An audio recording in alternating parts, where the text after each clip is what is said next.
ভগবান শ্রীকৃষ্ণ গীতায় বলেছেন, জীবনে যতই বিপদ আসুক না কেন তোমাকে সব সময় শান্ত থাকতে হবে। এজন্য আমরা কয়েকটি গুরুত্বপূর্ণ বাণী তুলে ধরব, ভিডিওটি সম্পূর্ণ দেখবেন। কোনো অবস্থাতেই হাল ছেড়ো না, কারণ সময় যখন সবচেয়ে খারাপ হয় তখনই স্রোত নতুন দিকে মোড় নেয়ার সম্ভাবনা বেশি থাকে। নিজের প্রতি বিশ্বাস রাখো, নিজের যোগ্যতার ওপর ভরসা রাখো, নিজের শক্তির ওপর বিনয়ী কিন্তু যথেষ্ট আস্থা ছাড়া তুমি সফল বা সুখী হতে পারবে না। সফল মানুষেরা কাজ করে যায়, তারা ভুল করে, ভুল শোধরায়, কিন্তু কখনো হাল ছাড়ে না।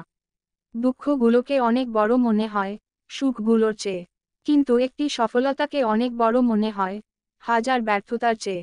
ভিডিওটি ভালো লাগবে অবশ্যই ভিডিওটা শেয়ার করবেন। হরে কৃষ্ণ। ভালো কিছু করতে হলে শুধু কাজ করলেই হবে না, স্বপ্নও দেখতে হবে। শুধু পরিকল্পনায় হবে না, আত্মবিশ্বাসী হতে হবে।